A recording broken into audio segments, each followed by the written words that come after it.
And so in this episode, we begin with basic training, the 12 weeks that I mentioned.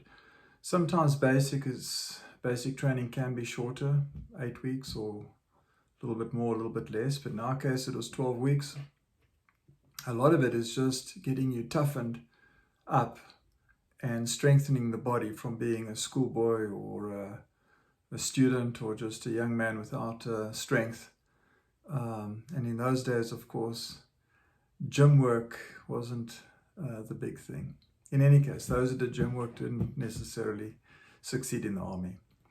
But a lot of strengthening of the hands and carrying your equipment around, and everything was a push-up. If you did this wrong, it was a push-up. That wrong, it was a push-up. And I remember once running across the there's no grass in these army camps. It's just gravel. So when you rake they say you must go and rake the grass, then it's gravel. And each corporal was very protective of his own area of gravel, that it was always neat and tidy. And I remember running across one of these gravel patches and, whoa, I must get back here. And why am I running across his grass? And I must do push-ups. So when they give you push-ups, you've got to say sentences. I am, swear word, sorry, and I, swear word, will never do that again. So whenever he brought in a curse or a swear word, I just stood still in the push-up position. And then he said, no, he repeated the word again and again. I just said, eventually he said, why won't you do your push-ups? I said, because I don't swear. I don't intend to use that word. Well, then he lost all his energy, and a little embarrassed, I think he then said, okay, well, he gave me one or two more words and sent me packing. But also a lot of running. So if you don't do something wrong, you've got to run around the tree. If you someone else does something wrong, run around the tree. And you always go in a group. And the last one, first one back doesn't have to run again. So then he comes and stands and the whole pack runs. And then the corporal maybe will say, if I catch one of you, you're going to run again. And so there are all these little tricks and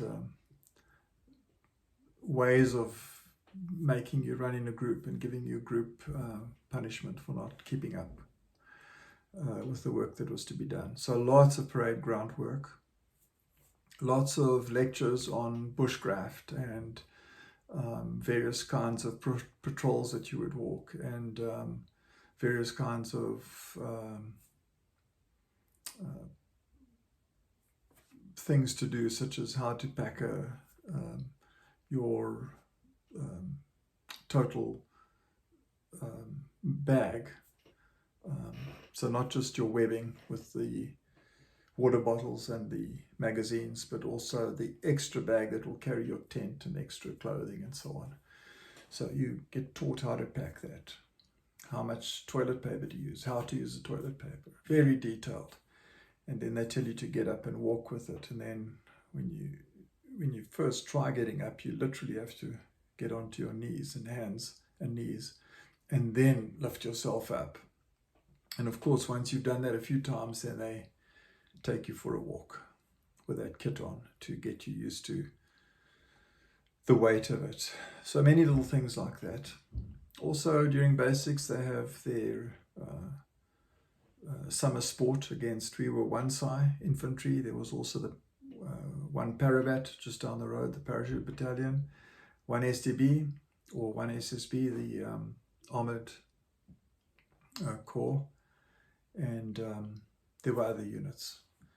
And so in that, if you make one of the teams, of course, then you don't have to do other extra military training. You go for your sports afternoons to practice for this event, which is very relaxed, and you working with some people who have got rank and others who are just what they called Omana, those who are in the second year of national service. And so you build a different kind of atmosphere.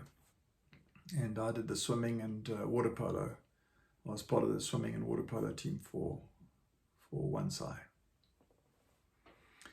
That was one thing. And then, of course, at the end of basic training, then the various units come around to see, actually not towards the end of basic training, but 2/3 into the basic training, 2/3 to 3/4, then they come and do selection. So Parabats will come and see if you want to come and do their PT course with them after basics.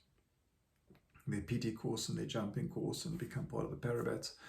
Others will do the reconnaissance battalion, and so there are various units that you can go to, the dog squad or the bike squad or whatever it is.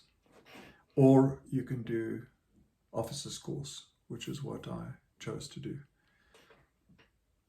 Our officers course was not done at